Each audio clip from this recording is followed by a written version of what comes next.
everybody, it is RedJed, right back with you to review the latest pro wrestling news and results. As WrestleMania week continues through the weekend, here it is, another one of those wrestling RANTs, baby. Let's get into it. Ring of Honor, Supercard of Honor from last night. Holy shit, this fucking card was awesome. This was a great show. Caught some of it last night. Ended up watching SmackDown, which was decent. A nice ending promo with Roman and Cody. The Battle Royal was fine. This, that, and another thing. Hall of Fame. Good Hall of Fame this year. I really enjoyed it. The stuff particularly with Flair and Great Muta. And obviously Conan and Rey Mysterio at the end there. Wow, what a last couple of inductions there in the Hall of Fame. Really, really cool stuff. Going away to seeing at least the Muta and the Rey Mysterio inductions. Also the Andy Kaufman stuff was pretty cool, I thought too. Even the Stacy Keibler stuff and Tim White stuff. Everything was solid Hall of Fame wise this year. But what we're talking about right now is Supercard of Honor from Ring of Honor. And like I said, what a phenomenal show this was. I would put this up against last year's Supercard of Honor. This was way better than last year's Supercard of Honor from Dallas. I was at last year's one. It was a phenomenal show. The FTR Briscoes match was a classic for sure. Bandito, Jonathan Gresham was great. The Samoa Joe appearance, wonderful stuff. But they could not hold a candle to this show. Top to bottom, this show was just so well put together. Work rate rise, phenomenally strong. Wow, this was just a surprisingly awesome show. Going into it, the last few weeks, the way the build was, I was starting to really turn a corner on really being into looking forward to this show. Some of the stuff they added last minute, such as Shibata, Yuta, and Tanahashi, Daniel Garcia, some of these matches by Kino and the Commander. Oh my god. Wow, just a phenomenal card. What can I say? Let's get into it. Let's not waste any time. There was 12 matches on this show. 4 of them were on the pre-show for that first hour, that 0 hour. There's a lot of stuff that went down on that 0 hour. Let's talk about it. From the Galen Center, I would say approximately between 5,000 and 6,000 people. Pretty good sized crowd. You could tell the upper deck was completely not being used. It was a good crowd though. The stage was really unique. I liked the angling that they had that stage set up and the background video walls. I thought just the production was A++ on this one. Really, really good stuff. Just aesthetically going into this show. One of the first things to note from the show was soon as 0 hour started, it was actually after the first match, they announced that Nigel McGuinness was back. He is going to be the third man in the commentary booth for Ring of Honor from this point on. Yes, yes, yes, great move.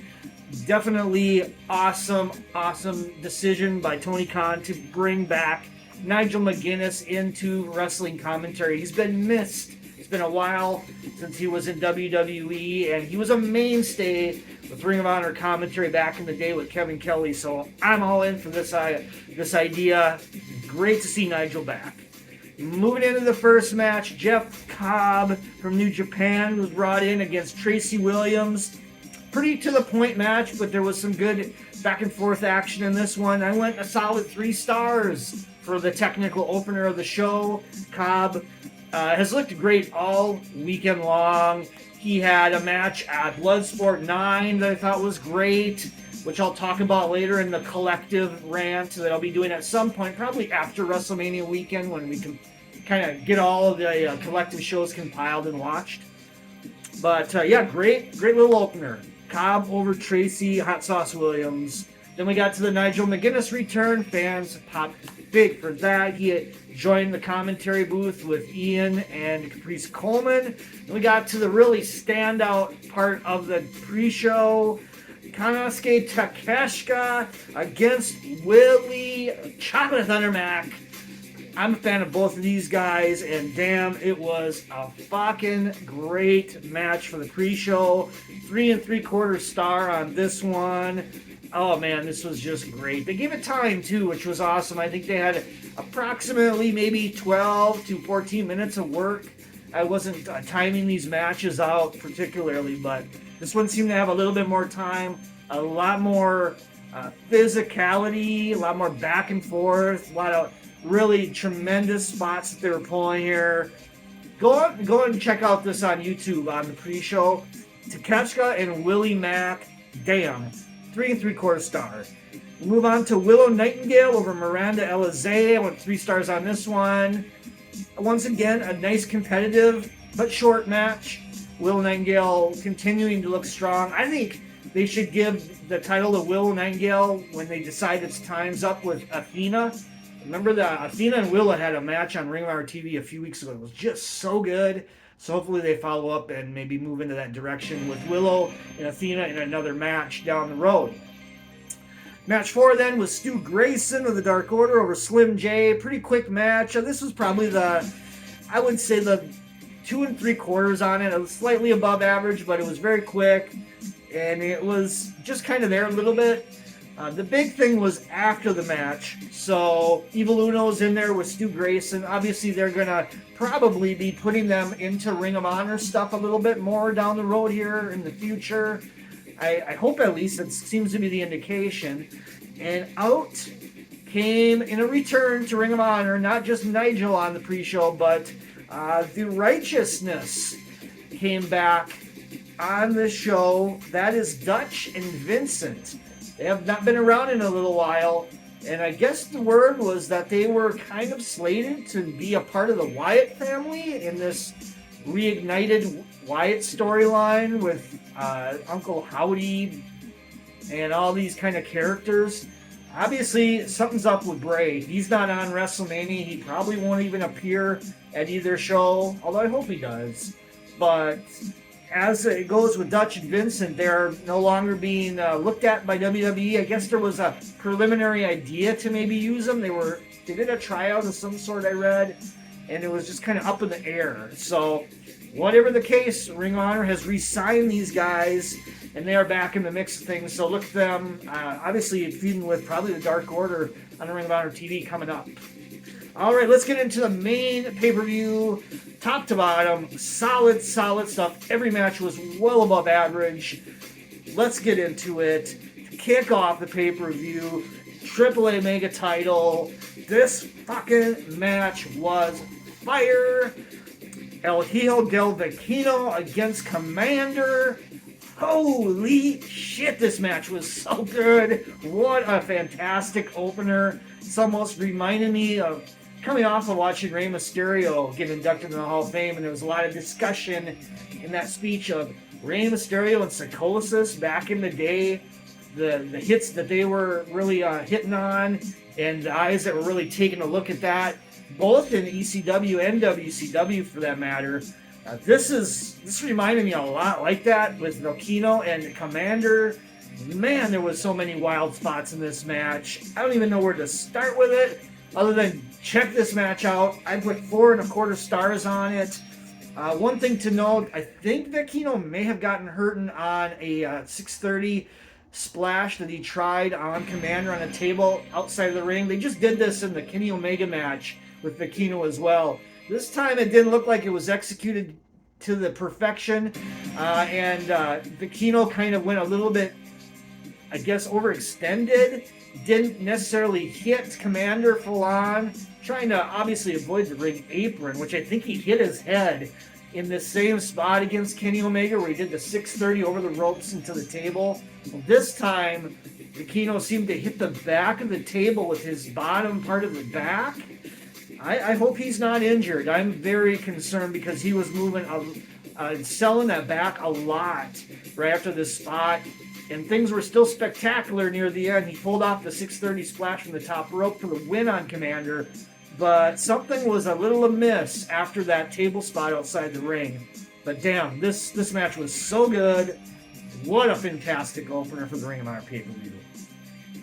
Then we move into match 6 for the tag titles. I thought there was going to be a tag title switch here. There was not.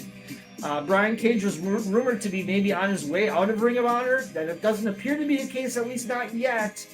As the Embassy went over Metalik, Blake Christian, and AR Fox for the tag titles here to retain those belts. Drill Claw on Metalik by Brian Cage for the win, so they gave Cage the pinfall victory. There was a lot of near falls where Cage looked like he was possibly going to be doing the job here. So I guess they were kind of playing upon the rumors a little bit, perhaps. I don't know. I went 3 stars on this one, on that 6-man tag. Then we got the women's title match. Athena over Yuka Sakazaki. Another 3-star match. Decent match. Didn't have a ton of time. The Athena entrance before was kind of interesting, how she basically had like a porcelain doll. I guess it was supposed to represent Sakazaki, and she basically came out in the entrance and stomped all over it and went all crazy on the damn doll. So 3 stars, like I said. Nice finish. A springboard that led to the old face finish for Athena. Decent little match. Nothing too wild, too crazy, but definitely above average for sure. Then we got the TV title. Nicely built. I have to give props for Ring of Honor production on video packages for like this match, for the main event, for the Shibata Yuta match. They brought an extra layer of story that really was nice, just to see the bridging of the past storylines, even from way back in Ring of Honor with Mark Briscoe and Samoa Joe. The story was Mark Briscoe can't get that big win on Samoa Joe, and this was the same here. I expected a title switch because there was so much nostalgia in the Briscoes on this show that I thought, oh man, this is the moment. But it was not to be. Samoa Joe did win after a sleeper suplex into that choke. 3.25 stars I went on this one. We might see a rematch with these guys. It's possible. We'll see where they go with it. We may see Mark Briscoe more moving into AEW programming. That's possible as well. So who knows where they're going to go with this, but it was a solid match. The handshake of honor afterwards, it had a good meaning to the match. It was a lot of emotions after the match with Briscoe's family there, so they played upon that as well. Just a phenomenal presentation from start to finish of this match and the post-match as well. Another match probably kind of worth your time to go take a look at on this card.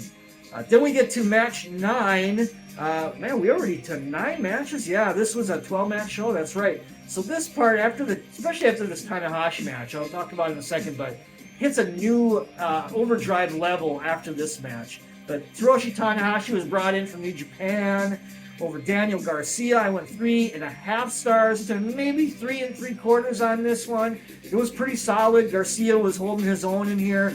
Once again, similar to the Mike Bailey match, Tanahashi, you can just tell, is having a bit of growing pains, I guess you would call it, at his age as well. He's looking a little weathered. I don't even think I saw his fake teeth in this match. I don't think his teeth were all full in this front part, because he has a couple fake teeth in his front that got, I think, knocked out at some point, so he had kind of dentures. But in this match, I don't believe he was wearing them at all. But it was a solid match. Garcia looked well in this match. He held his own, so I think he benefited from being a part of this match. Tanahashi did go over with a high five flow at the end for this one. After a lot of selling, there was a lot of psychology with the knees. Garcia was working that stuff big time. And we get to match 10, the absolutely wild ladder match, the reach for the sky ladder match, tag titles. They have new tag titles. They have kind of retired the ones that the Briscoes won from FTR in that feud that they had near the end of last year. In honor of Jay Briscoe, they've retired those belts. So these are all brand new titles that were hanging up, waiting to be grabbed. And the Lucha Brothers won this one. Let's talk about some highlights of this one. I guess the main thing to talk about, I'd call more of a low light, was the wild spot that Canadian Destroyer from a ladder hanging over the ropes on the top to, I believe it was 3 tables on the floor, 2 or 3 tables. Dante Martin took this from Pentagon, and what a sick injury we saw on the way down on this spot. Dante Martin's knee caught one of these tables on the way down, and it buckled. That knee or that ankle was like this against his fucking leg, his whatever. It was sick. It was a sick spot. I would even suggest don't look at this spot when this happens. If you watch this match, because you see his knee, or his ankle, excuse me, is just fucked completely. Like, yeah, like all I can say is, boom, yeah. So he's going to be out for a hell of a long time, Dante Martin. That's unfortunate. Top Flight just keeps getting riddled with those injuries. Boom, boom, boom, boom, boom. Dante Martin, definitely serious injury. Near the finish of this match as well. It was near the end of the match, fortunately. There was other spots where he was it was looking a little bit sketchy. Maybe he had hurt his ankle a little bit prior, so he was kind of on the fringe of getting it injured completely. I don't know, but it looked bad. Bennett and Taven of the Kingdom also bladed in this match after stage bumps where Taven took a tombstone, Bennett took a pile driver. They were doing a lot of spots in this match as well.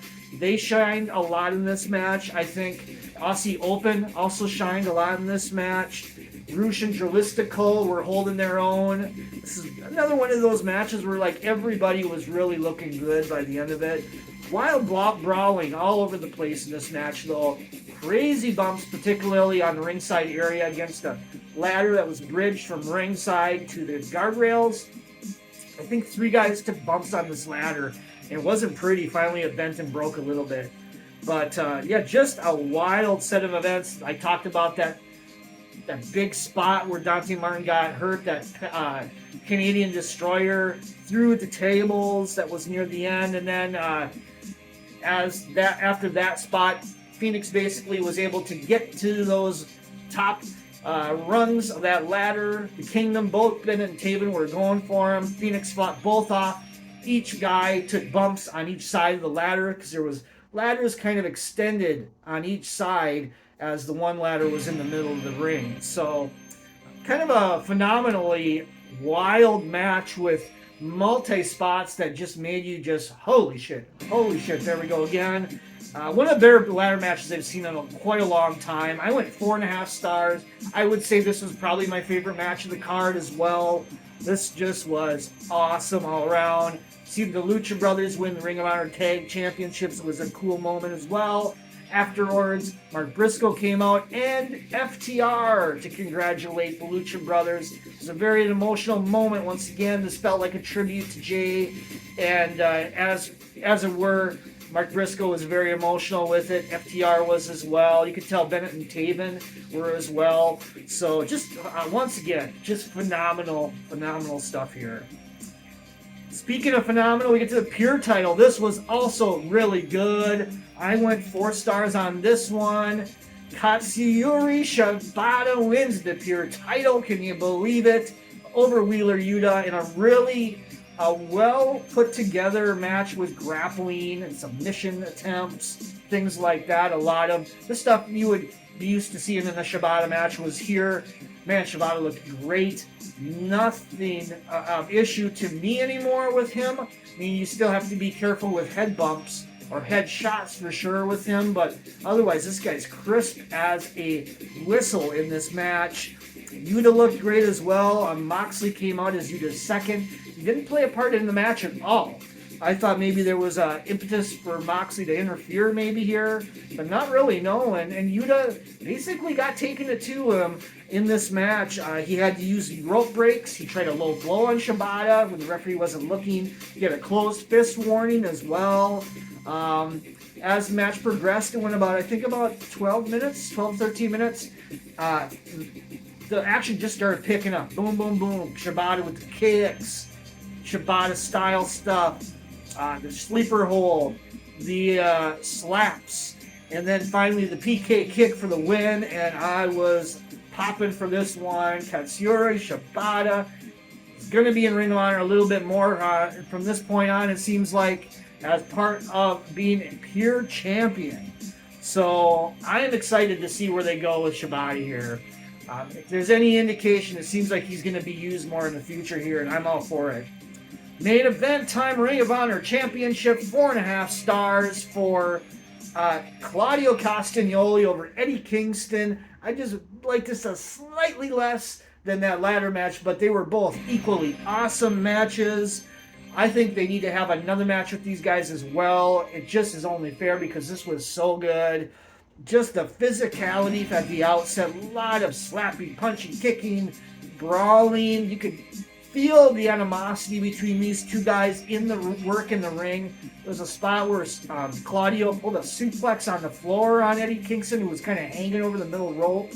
Also, another big spot to Kingston, a gut-wrench suplex from the ring apron to the floor. That was a wild spot. Claudio started using the guardrail as like a swinging barrier on Kingston.